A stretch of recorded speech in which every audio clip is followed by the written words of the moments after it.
26 જાન્યુઆરી 2001 શુક્રવારની સવાર આખો દેશ 52મા પ્રજાસત્તાક દિવસની ઉજવણીમાં વ્યસ્ત હતો. દિલ્હીમાં પરેડની તૈયારીઓ ચાલી રહી હતી અને દેશના ખૂણે ખૂણે ત્રિરંગો લહેરાવાનો ઉમંગ હતો. કચ્છમાં પણ માહોલ કંઈક આવો જ હતો. ગુલાબી ઠંડી વચ્ચે ઘરોમાં સવારની ચહેલ પહેલ હતી. બાળકો સ્કૂલના કાર્યક્રમમાં ભાગ લેવા માટે નવા કપડાં પહેરી અને તૈયાર હતા અને ગામના ચોરાઓ પર ધ્વજવંદન માટે લોકો એકઠા થઈ રહ્યા હતા. બધું જ સામાન્ય હતું. એક એવો દિવસ જે દેશભક્તિ અને ખુશીઓથી ભરેલો હતો. કચ્છ જે પોતાની કલા, સંસ્કૃતિ અને સફેદ રણ માટે જાણીતું છે, એ દિવસે પણ પોતાની આગવી મસ્તીમાં જીવી રહ્યું હતું. પણ કોઈને પણ ખબર નહોતી કે એમની ખુશીઓ નીચે ધરતીના પેટાળમાં એક ભયાનક ઉર્જા સદીઓથી કેદ હતી અને બહાર આવવાની રાહ જોઈ રહી હતી. આપણા બધા માટે એક સામાન્ય દિવસની સવાર કેવી હોય? ચાની ચુસ્કી, છાપાની હેડલાઇન્સ અને આવનારા દિવસોના કામકાજની તૈયારી. પણ કલ્પના કરો કે જો એ જ સામાન્ય સવારની માત્ર 2 જ મિનિટ તમારી આખી દુનિયા, તમારું ઘર, તમારું શહેર બધું જ તમારી નજર સામે ખંડેરમાં ફેરવાઈ જાય. અને આવું જ કંઈક થયું 26 જાન્યુઆરી 2001ની સવારે ગુજરાતના કચ્છમાં. એ દિવસ જે ભારત માટે ગર્વ અને જશ્નનો દિવસ હતો, એ જ દિવસ કચ્છ માટે ઇતિહાસનો સૌથી ગોજારો અને દર્દનાક દિવસ બની ગયો. આ એ ઘટના છે જેણે હજારો પરિવારોને બરબાદ કરી દીધા. પણ આશ્ચર્યની વાત એ છે કે આ વિનાશની રાખમાંથી કચ્છ જે રીતે ફરી બેઠું થયું, એ માનવ જુસ્સા અને હિંમતની એક એવી જે આખી દુનિયા માટે એક પ્રેરણા છે. તો શું થયું હતું એ દિવસે? એવું કેમ થયું કે હસતું રમતું કચ્છ સ્મશાનમાં ફેરવાઈ ગયું? અને સૌથી મોટો સવાલ, આટલી મોટી તબાહી પછી કચ્છે પોતાનું સર્જન ફરીથી કેવી રીતે કર્યું? અને સૌથી આશ્ચર્યની વાત કે આટલા મોટા વિનાશક ભૂકંપ પછી પણ કચ્છમાં લોકો એવું શા માટે કહે છે કે ભૂકંપે કચ્છને પાડ્યું નથી પરંતુ બેઠું કર્યું છે? તો આજના વિડીયોમાં આપણે કચ્છના 2001ના એ ભયાનક ભૂકંપની વાત કરવાના છીએ. નમસ્કાર મિત્રો, હું છું હિરેન બારિયા અને તમારું સ્વાગત છે તત્વ ગુજરાતી ઉપર. અહીં આપણે મળીએ છીએ અને અલગ મલકની વાતો કરીએ છીએ. 26 જાન્યુઆરી 2001 ઘડિયાળમાં સવારના 8:46 થઈ. જે ક્ષણે લોકો ધ્વજને સલામી આપવા માટે ઊભા હતા, એ જ ક્ષણે કચ્છની ધરતી ધ્રુજવા લાગી. શરૂઆતમાં એક ઊંડો ગડગડાટ સંભળાયો, જાણે આકાશમાંથી કોઈ ફાઇટર જેટ પસાર થયું હોય. પણ થોડી જ સેકન્ડોમાં એ ધ્રુજારી એક ભયાનક તાંડવમાં ફેરવાઈ ગઈ. લોકોને લાગ્યું કે જાણે એમના પગ નીચેથી જમીન સરકી રહી છે. જે લોકો ઘરોમાં હતા તેઓ કાંઈ પણ સમજે તે પહેલા જ ઘરની છત અને દિવાલો તૂટવા લાગ્યા. આ કોઈ સામાન્ય ભૂકંપ નહોતો, પરંતુ 7.7ની તીવ્રતાનો એક મહાવિનાશક ભૂકંપ હતો, જેનું કેન્દ્રબિંદુ ભચાઉ તાલુકાના ચોબારી ગામથી માત્ર 9 કિલોમીટર દૂર હતું. અને આ ભૂકંપ જમીનથી માત્ર 17 કિલોમીટર નીચે ઉદ્ભવ્યો હોવાથી તેની અસર અત્યંત ઘાતક હતી. આગામી 2 મિનિટ જે કદાચ લોકો માટે અનંત કાળ જેવી હતી, તેમાં કુદરતે એવો વિનાશ વેર્યો જેની કલ્પના કરવી પણ મુશ્કેલ છે. જે મકાનો લોકોના સપનાઓનું ઘર હતા, તે પત્તાના મહેલની જેમ તૂટી પડ્યા. ભુજ, જે ભૂકંપના કેન્દ્રથી માત્ર 20 જ કિલોમીટર દૂર હતું, તે લગભગ સંપૂર્ણપણે નષ્ટ થઈ ગયું. શહેરની જૂની સાંકડી ગલીઓમાં મકાનો એકબીજા પર પડવા લાગ્યા અને હજારો લોકોને જીવતા દફનાવી દીધા. ભુજનું ગૌરવ ગણાતા ઐતિહાસિક પ્રાગ મહેલ અને આઈના મહેલને પણ ગંભીર નુકસાન થયું. અને સૌથી દર્દનાક દ્રશ્ય ભુજની સિવિલ હોસ્પિટલનું હતું. જે જગ્યા લોકોના જીવન બચાવવા માટે હતી, તે જ ઘણા બધા લોકો માટે કબર બની ગઈ. આખી હોસ્પિટલની ઇમારત ધરાશાયી થઈ ગઈ, જેમાં અંદાજે 193 જેટલા ડોક્ટર, નર્સ અને દર્દીઓના મૃત્યુ થયા. અને જે બચી ગયા તેમની પાસે ઘાયલોની સારવાર માટે હવે કોઈ જગ્યા બચી નહોતી. ભુજની જેમ જ અંજાર, ભચાઉ અને રાપર જેવા શહેરો પણ લગભગ તબાહ થઈ ગયા. અંજારમાં એક અત્યંત હૃદયદ્રાવક ઘટના બની. સ્કૂલના નાના બાળકો પ્રજાસત્તાક દિવસની પરેડ માટે એક સાંકડી ગલીમાંથી પસાર થઈ રહ્યા હતા, ત્યારે બંને બાજુની ઇમારતો તેમના પર તૂટી પડી. 200થી વધુ માસૂમ બાળકો અને શિક્ષકો કાટમાળ નીચે દટાઈ અને મૃત્યુ પામ્યા. એક ક્ષણે રાષ્ટ્રગીતની ધૂન મરણ ચીસોમાં ફેરવાઈ ગઈ. ભચાઉ પાસેનું ચોબારી ગામ, જે ભૂકંપના કેન્દ્રથી સૌથી નજીક હતું, તે તો જાણે નકશા પરથી ક્યાંક ભૂસાઈ જ ગયું. આખા કચ્છ જિલ્લામાં લગભગ 4 લાખ ઘરો નાશ પામ્યા. વીજળી, પાણી અને સંદેશા વ્યવહારની લાઈનો તૂટી ગઈ.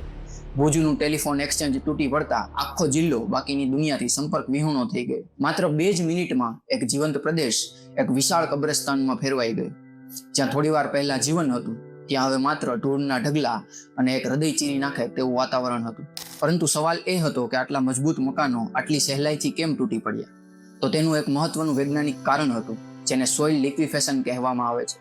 ભૂકંપના જોરદાર આંચકાઓને કારણે જમીનની અંદર રહેલી ભીની રેતી અને માટી પોતાની મજબૂતી ગુમાવી દે છે અને એક પ્રવાહી જેવું બની જાય છે.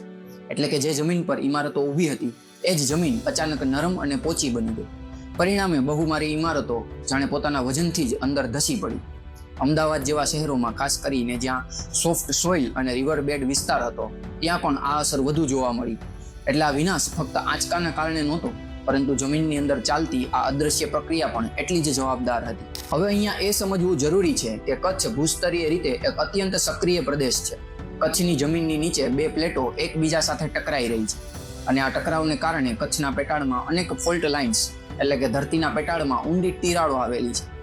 આ ફોલ્ટ લાઇન્સમાં વર્ષોથી તણાવ એકઠો થઈ રહ્યો હતો, પણ એ સવારે કોઈને ખબર નહોતી કે સદીઓનો આ તણાવ બસ થોડીક ક્ષણોમાં એક એવા વિનાશક સ્વરૂપે બહાર આવશે જે હજારો જિંદગીઓને ભરખી જશે. પરંતુ અહીં એક ખૂબ જ મહત્વની વાત સમજવી જરૂરી છે કે કચ્છમાં આવેલા આ ભૂકંપનું કારણ માત્ર સામાન્ય ટેક્ટોનિક હલચલ નહોતું, પણ આ વિસ્તાર કચ્છ મેનલેન્ડ ફોલ્ટ અને અલ્લાહબંધ ફોલ્ટ જેવી અત્યંત સંવેદનશીલ ફોલ્ટ લાઇન્સ પર આવેલો છે.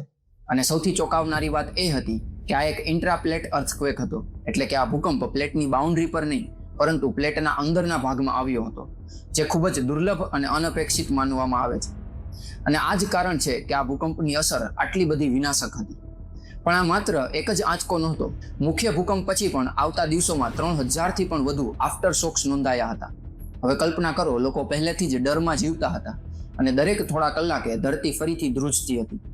આ માત્ર ભૌતિક વિનાશ નહોતો, પણ માનસિક રીતે પણ લોકોને તોડી નાખે એવો અનુભવ હતો. પરંતુ જો આપણે ઇતિહાસ તરફ નજર કરીએ તો કચ્છ માટે આવા ભૂકંપો કોઈ નવી વાત નહોતી.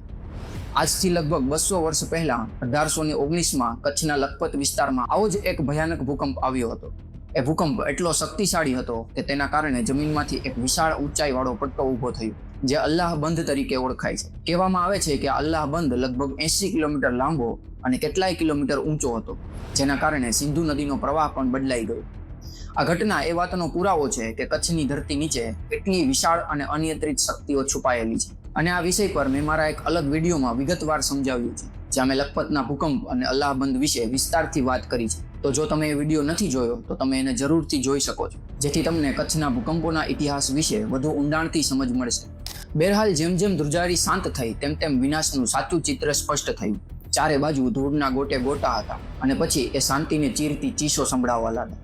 કાટમાળના ઢગલા નીચે લોકો પોતાના પ્રિયજનોને શોધી રહ્યા હતા. આ એ સમય હતો જ્યારે સરકારી મદદ પહોંચી તે પહેલા સામાન્ય માણસે અસામાન્ય હિંમત બતાવી. જે લોકો બચી ગયા હતા તેઓ પોતાના ડરને ભૂલી અને તરત જ બચાવ કામમાં લાગી ગયા. લોકોએ પોતાના હાથથી કાટમાળ હટાવવાનું શરૂ કર્યું. આ માનવતાની એ ક્ષણો હતી જ્યાં ધર્મ કે જાતિનો કોઈ ભેદભાવ નહોતો. માત્ર એક જ ઉદ્દેશ્ય હતો કે લોકોનો જીવ બચાવવો. પણ પડકારો અપાર હતા. મોટાભાગના રસ્તાઓ તૂટી ગયા હતા અને જાન્યુઆરીની ઠંડી એક નવો દુશ્મન બનીને આવી હતી. હજારો લોકો ખુલ્લા આકાશ નીચે ઠૂંઠવાઈ રહ્યા હતા. આવી વિકટ પરિસ્થિતિમાં ભારતીય સેના અને વાયુસેના દેવદૂત બનીને સામે આવી. ભૂકંપમાં ભુજનું એરફોર્સ સ્ટેશન ખરાબ રીતે ક્ષતિગ્રસ્ત થયું હોવા છતાં જવાનોએ તૂટેલા રનવેને તાત્કાલિક રિપેર કર્યો અને તેને બચાવ કામગીરીનું કેન્દ્ર બનાવ્યું. સેનાના વિમાનો ઉડતી હોસ્પિટલ બની ગયા અને ગંભીર રીતે ઘાયલ થયેલા લોકોને ભુજથી અમદાવાદ અને મુંબઈ જેવા શહેરોમાં પહોંચાડવામાં આવ્યા. હેલિકોપ્ટર દ્વારા દૂરના ગામડાઓમાં રાહત સામગ્રી પહોંચાડવામાં આવી. આખી દુનિયામાંથી પણ મદદ આવી રહી હતી. રેડ ક્રોસ જેવી સંસ્થાઓએ ભૂકંપમાં કામ ચલાવ હોસ્પિટલ ઊભી કરી અને હજારો ઘાયલ લોકોની સારવાર કરી. આગામી થોડા કલાકો અને દિવસો કચ્છ માટે સૌથી મુશ્કેલ સાબિત થયા. પ્રથમ 24 કલાક સંપૂર્ણ અફરાતફરીના હતા. કોઈને સમજાતું નહોતું કે ક્યાં જવું, કોને બચાવવું અને કેવી રીતે મદદ પહોંચાડવી. લોકો પોતાના જ હાથોથી કાટમાળ હટાવી અને પોતાના સ્વજનોને શોધી રહ્યા હતા. ભૂકંપના 48 કલાક પછી બચાવ કામગીરીએ ગતિ પકડવાની શરૂઆત કરી. સેના અને NDRF જેવી ટીમો અને સ્વયંસેવકો મોટા પાયે મેદાનમાં ઉતર્યા અને એક અઠવાડિયામાં આ દુર્ઘટનાની ગંભીરતા આખી દુનિયાને સમજાવવા લાગી. અમેરિકાથી લઈ અને યુરોપ અને એશિયાના અનેક દેશોથી મદદ આવવા લાગી. આ એક સ્થાનિક આપત્તિ નહોતી રહી, પરંતુ વૈશ્વિક માનવતાની પરીક્ષા બની ગઈ. વિશ્વના અનેક દેશોએ તરત જ મદદનો હાથ લંબાવ્યો. અમેરિકાની અદ્યતન સર્ચ અને રેસ્ક્યુ ટીમો, બ્રિટન અને સ્વિટ્ઝરલેન્ડના ડોક્ટરો અને જાપાન જેવા દેશોની ટેકનિકલ ટીમો ખાસ સાધનો સાથે કચ્છ પહોંચ્યા.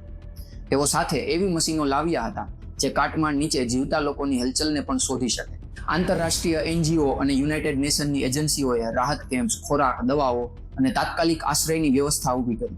આ ક્ષણે આખી દુનિયા કચ્છ સાથે ઊભી હતી અને એ દર્શાવે છે કે આપત્તિના સમયમાં માનવતા કોઈ પણ સરહદોને માનતી નથી. આ બચાવ કામગીરી દરમિયાન ચમત્કાર જેવી ઘટનાઓ પણ બની. એક બાળકી 6 દિવસ સુધી કાટમાળ નીચે ફસાયેલી રહ્યા પછી પણ જીવતી બહાર નીકળી. આવી ઘટનાઓ બચાવ કર્મીઓમાં આશાનો સંચાર કરતી હતી. જોકે મૃત્યુઆંક સતત વધી રહ્યો હતો. સરકારી આંકડાઓ મુજબ આ ભૂકંપમાં લગભગ 18 થી 20 હજાર લોકોએ પોતાનો જીવ ગુમાવ્યો અને 1,70,000થી વધુ લોકો ઘાયલ થયા. હજારો બાળકો અનાથ બન્યા અને લાખો લોકો બેઘર થયા. આ માત્ર કોઈ આંકડાઓ નહોતા, પણ આ હજારો પરિવારના વિખરાઈ ગયેલા સપનાઓની એક દર્દનાક ગાથા હતી. વિનાશના એ ભયાનક દ્રશ્યો વચ્ચે એક વસ્તુ એવી હતી કે જે કાટમાળ નીચે દબાઈ નહોતી, અને એ હતી કચ્છના લોકોની ખુમારી અને અડગ જુસ્સો. જે પ્રજાએ સદીઓથી કુદરતી આફતોનો સામનો કર્યો હતો, તે આટલી સહેલાઈથી હાર માને તેમ નહોતી. શોકના દિવસો પછી કચ્છના લોકોએ ફરીથી બેઠા થવાનો સંકલ્પ કર્યો. આ પુનર્નિર્માણની ગાથામાં ગુજરાત સરકારે એક નિર્ણાયક ભૂમિકા ભજવી. ભૂકંપના થોડા જ મહિનાઓ પછી ઓક્ટોબર 2001માં નરેન્દ્ર મોદીએ ગુજરાતના મુખ્યમંત્રી તરીકે શપથ લીધા. તેમના નેતૃત્વ હેઠળ સરકારે ફક્ત પુનર્નિર્માણ નહીં, પરંતુ વધુ સારું નિર્માણ એટલે કે બિલ્ડ બેક બેટરના સિદ્ધાંતને અપનાવ્યો. સૌથી પહેલો પડકાર લાખો બેઘર લોકોને ફરીથી ઘર આપવાનો હતો. આ માટે Gujarat state disaster management authority એટલે કે GSDMAની સ્થાપના કરવામાં આવી. આ વખતે એ સુનિશ્ચિત કરાયું કે નવા મકાનો ભૂકંપ પ્રતિરોધક હોય. NGO અને કોર્પોરેટ ગૃહોએ ગામડાઓને દત્તક લીધા અને સ્થાનિક લોકો સાથે મળી અને નવા ગામોનું નિર્માણ કર્યું. પણ આ પુનર્જન્મ માત્ર ઇમારતોનો નહોતો, પરંતુ તે કચ્છ માટે આર્થિક પુનર્જન્મ પણ હતો. આ અદ્ભુત પરિવર્તન સમજવા માટે આપણે ભૂકંપ પહેલાના કચ્છની આર્થિક સ્થિતિ પર નજર નાખવી પડશે. 2001 પહેલા કચ્છ એક અત્યંત પછાત વિસ્તાર ગણાતો, જ્યાં રોજગારીની ભારે અછત હતી. ઉદ્યોગોનો અભાવ હોવાથી સ્થાનિક યુવાનો રોજગારીની શોધમાં મુંબઈ અને ગુજરાતના અન્ય શહેરોમાં સ્થળાંતર કરવા માટે મજબૂર હતા. અહીં પાણીની અછત અને સૂકી જમીન હોવાથી ખેતી પણ અત્યંત મુશ્કેલ હતી. પરંતુ આટલી મોટી તબાહી પછી સરકારે કચ્છને ફરીથી બેઠું કરવા માટે એક નવો રસ્તો અપનાવ્યો. સરકારે 10 વર્ષની ટેક્સની છૂટછાટ અને આકર્ષક ઔદ્યોગિક નીતિઓની જાહેરાત કરી. આ જાહેરાતને પગલે દેશ વિદેશના મોટા રોકાણકારો કચ્છ તરફ આકર્ષાયા. કંડલા અને મુન્દ્રા બંદરોનો વિશ્વ કક્ષાનો વિકાસ થયો, જેનાથી કચ્છ માત્ર ગુજરાતનું જ નહીં, પરંતુ દેશનું એક મુખ્ય ઔદ્યોગિક અને વેપારી હબ બન્યું. આજે કચ્છના ઘણા લોકોના મુખેથી એક વાત ચોક્કસ સંભળાય છે કે ભૂકંપે કચ્છને પાડ્યું નથી, પરંતુ કચ્છને ફરીથી બેઠું કર્યું છે. આ પરિવર્તનનું સૌથી મોટું પ્રતીક ભુજ શહેર પોતે છે. જે શહેર 2001માં ખંડેર બની ગયું હતું, તે આજે પહોળા રસ્તાઓ અને આધુનિક ઇમારતો સાથે એક નવું સ્વરૂપ ધારણ કરી ચૂક્યું છે. પણ આ નવા ભુજમાં કચ્છની પરંપરાગત કળાઓને પણ જીવંત રાખવામાં આવી છે. ભુજોડી જેવા ગામો આજે હસ્તકલાના મુખ્ય કેન્દ્રો તરીકે ઉભર્યા છે.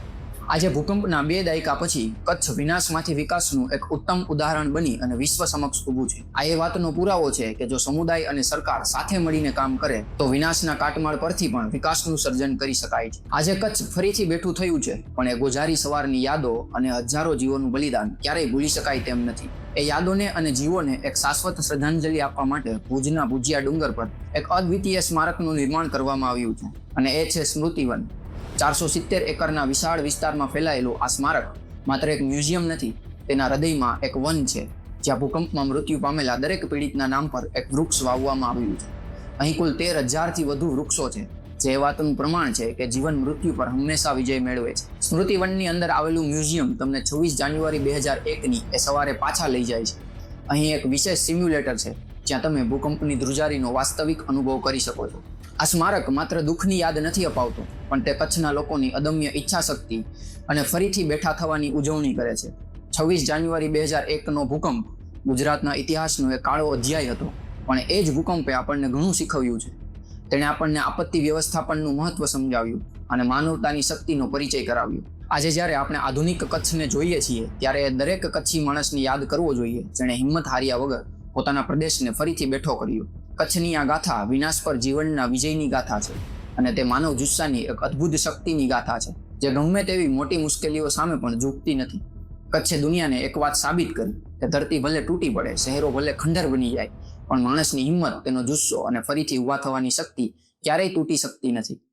તો બસ આજના વિડીયોમાં આટલું જ. જો તમને લાગે કે કચ્છની ખુમારીની આ વાત દરેક સુધી પહોંચવી જોઈએ, તો આ વિડીયોને શેર કરજો.